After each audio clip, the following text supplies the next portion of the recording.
नमस्कार साथियों, स्वागत है आपका हमारे YouTube चैनल में। आप छत्तीसगढ़ की किस जगह से हमारे समाचार सुन रहे हैं, कृपया कमेंट बॉक्स में लिखकर हमें जरूर बताएं। रायपुर से प्रस्तुत हैं छत्तीसगढ़ के प्रादेशिक समाचार। समाचारों के साथ में रजनी शुक्ला। पहले मुख्य समाचार।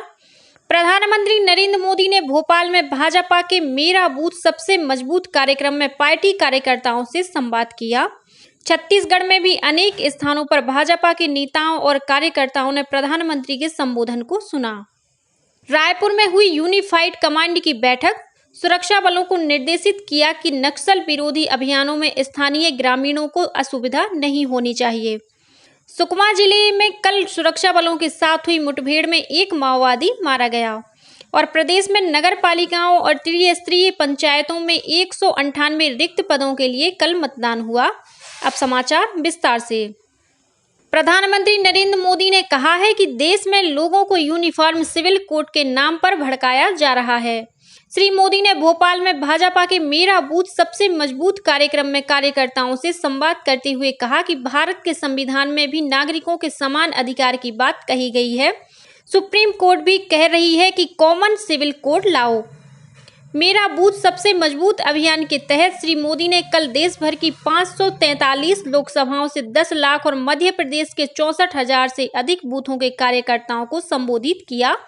देश में बूथ सशक्तिकरण अभियान में महत्वपूर्ण भूमिका निभाने वाले विभिन्न प्रदेशों के विधानसभा क्षेत्रों से चुने हुए 3,000 भाजपा कार्यकर्ताओं को प्रधानमंत्री से संवाद का मौका भी मिला। इनमें छत्तीसगढ़ के भी 100 कार्यकर्ता शामिल थे। मेरा बूथ सबसे मजबूत कार्यक्रम में प्रधानमंत्री नरेंद्र मोदी के संबोधन को सुनने के लिए छत्तीसगढ़ में भी भाजपा द्वारा सीधे प्रसारण की व्यवस्था की गई थी। रायपुर में कई जगहों पर कार्यकर्ताओं ने यह कार्यक्रम सुना। शंकर नगर मंडल में आयोजित कार्यक्रम में पूर्व मुख्यमंत्री डॉक्टर रमन सिंह के अलावा भाजपा के अनेक वरिष्ठ नेता और कार्यकर्ता शामिल हुए। वहीं मैक कॉलेज ऑडिटोरियम में भी यह कार्यक्रम देखा गया, जिसमें भाजपा प्रदेश अध्यक्ष अरुण साव, पूर्व मंत्री राजेश मूणत और अनेक वरिष्ठ पदाधिकारी मौजूद थे। केंद्र सरकार ने पूंजी निवेश के लिए विशेष सहायता योजना के अंतर्गत मौजूदा वित्त वर्ष में छत्तीसगढ़ सहित 16 राज्यों के लिए 56,415 करोड़ रुपए की मंजूरी दी है। इसमें स्वास्थ्य, शिक्षा, सिंचाई, जल आपूर्ति, बिजली, सड़क, पुल और रेलवे सहित विभिन्न क्षेत्र शामिल हैं। इस योजना का उद्देश्य राज्यों द्वारा पूंजीगत व्यय को बढ़ावा देना है। योजना में जल जीवन मिशन और प्रधानमंत्री ग्राम सड़क योजना के हिस्से के रूप में राज्यों को धनराशि आवंटित की गई है। राजधानी रायपुर में कल यूनिफाइड कमांड की बैठक आयोजित की गई। मुख्यमंत्री भूपेश बघेल की अध्यक्षता में हुई इस बैठक में गृह मंत्री ताम्रध्वज साहू, मुख्य सचिव और पुलिस महानिदेशक के साथ ही केंद्रीय गृह मंत्रालय तथा राज्य शासन के अधिकारी और केंद्रीय सुरक्षा बलों के वरिष्ठ अधिकारी भी शामिल हुए। बैठक में छत्तीसगढ़ के सीमावर्ती राज्यों विशेषकर महाराष्ट्र, तेलंगाना, आंध्र प्रदेश और ओडिशा के साथ बेहतर समन्वय तथा सूचनाओं को साझा किए जाने पर जोर दिया गया। सुरक्षा बलों को यह निर्देश दिए गए कि माओवादियों के विरुद्ध चलाए जा रहे अभियान में यह सुनिश्चित किया जाए कि स्थानीय ग्रामीणों को किसी प्रकार की असुविधा न हो। इसके अलावा बैठक में माओवाद प्रभावित क्षेत्रों में पुलिस के सूचना तंत्र को और मजबूत बनाने तथा स्थानीय ग्रामीणों को विश्वास में लेकर नक्सलवाद के विरुद्ध अभियान चलाने के निर्देश दिए गए। इसके अलावा सुरक्षा बलों के कैंपों में जवानों को आवश्यक मूलभूत सुविधाएं और संसाधन उपलब्ध कराने के निर्देश भी दिए गए। बैठक को संबोधित करते हुए मुख्यमंत्री भूपेश बघेल ने कहा कि छत्तीसगढ़ में माओवादी गतिविधियों में लगातार कमी आ रही है। उन्होंने कहा कि संवेदनशील क्षेत्रों में माओवादियों के विरुद्ध चलाए जा रहे सघन अभियान के साथ विकास कार्यों में भी तेजी लाई जा रही है, जिससे आम जनता का शासन और प्रशासन के प्रति विश्वास बढ़ा है। मुख्यमंत्री ने नक्सल प्रभावित क्षेत्रों में निर्माण कार्यों को जल्द पूरा करने के लिए आवश्यक सुरक्षा व्यवस्था उपलब्ध कराने को भी कहा। सुकमा जिले में कल माओवादियों के साथ सुरक्षा बलों की मुठभेड़ में एक माओवादी मारा गया। पुलिस अधीक्षक किरण चावड़ ने बताया कि कल सुबह डीआरजी और सीआरपीएफ की संयुक्त टीम गश्त के लिए निकली हुई थी। इसी दौरान भेज्जी थाना क्षेत्र के बोध गुबली गांव के जंगल में माओवादियों के साथ मुठभेड़ हो गई। घटनास्थल से सुरक्षा बलों ने माओवादी के शव के साथ एक भरमार बंदूक, आईईडी, इलेक्ट्रिक डेटोनेटर सहित अन्य सामान बरामद किया है। मारे गए माओवादी पर थाने में 15 मामले दर्ज थे। और इस पर 2 लाख रुपए का इनाम घोषित था। छत्तीसगढ़ उच्च न्यायालय ने शिक्षक भर्ती प्रक्रिया को अंतिम रूप देने पर रोक लगा दी है। शिक्षक भर्ती विज्ञापन में अतिथि शिक्षकों को बोनस अंक देने और विषयवार विज्ञापन जारी नहीं करने को लेकर हाई कोर्ट में एक याचिका दायर की गई थी, जिस पर सुनवाई करते हुए न्यायमूर्ति पीपी साहू की एकल पीठ ने शासन को नोटिस जारी कर इस मामले में जवाब तलब किया है। याचिका में कहा गया है कि स्कूल शिक्षा सेवा संवर्ग भर्ती नियम 2019 में अतिथि शिक्षकों को बोनस अंक देने का कोई प्रावधान नहीं है। इसके अलावा शिक्षक भर्ती के लिए जो विज्ञापन जारी किया गया, वहां किसी प्रकार के विषय का वर्गीकरण नहीं किया गया है। गौरतलब है कि प्रदेश में शिक्षक भर्ती के लिए बीते 10 जून को परीक्षा ली गई, जिसका परिणाम आना बाकी है। प्रदेश में नगर पालिकाओं और त्रिस्तरीय पंचायतों में 198 रिक्त पदों के लिए कल मतदान हुआ। इनमें नगर पालिकाओं में पार्षद के 8 और त्रिस्तरीय पंचायतों के 198 पद शामिल हैं। इस उपचुनाव में 555 प्रत्याशी चुनाव मैदान में थे। नगरीय निकायों में मतगणना और परिणामों की घोषणा 30 जून को सुबह 9 बजे होगी। वहीं पंचायतों में मतदान खत्म होने के बाद काउंटिंग बूथों पर मतगणना शुरू हुई। जरूरी होने पर आज 28 जून को तहसील और ब्लॉक मुख्यालयों में मतगणना दोपहर 3 बजे से की जाएगी। पंचायतों का सारणीकरण और निर्वाचन की घोषणा 30 जून को सुबह 9 बजे होगी।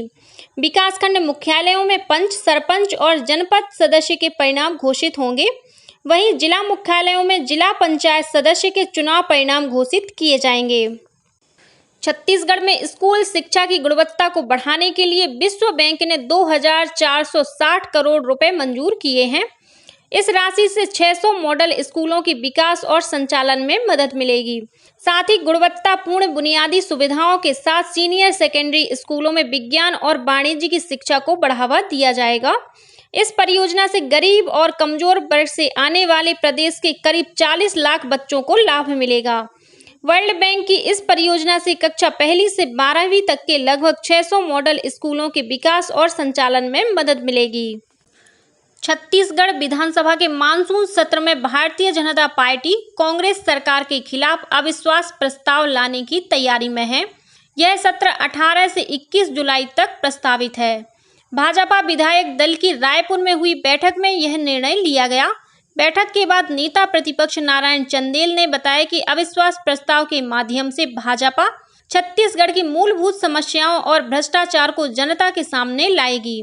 बैठक में भाजपा के प्रदेश अध्यक्ष अरुण साव, पूर्व मुख्यमंत्री डॉक्टर रमन सिंह सहित पार्टी पदाधिकारी और विधायक उपस्थित थे। प्रधानमंत्री नरेंद्र मोदी के नेतृत्व में केंद्र की एनडीए सरकार के 9 वर्ष पूर्ण होने के उपलक्ष्य में कवर्धा में कल लोकसभा स्तरीय प्रबुद्ध जन सम्मेलन का आयोजन किया गया। कार्यक्रम में मुख्य अतिथि के रूप में पूर्व मुख्यमंत्री डॉक्टर रमन सिंह शामिल हुए।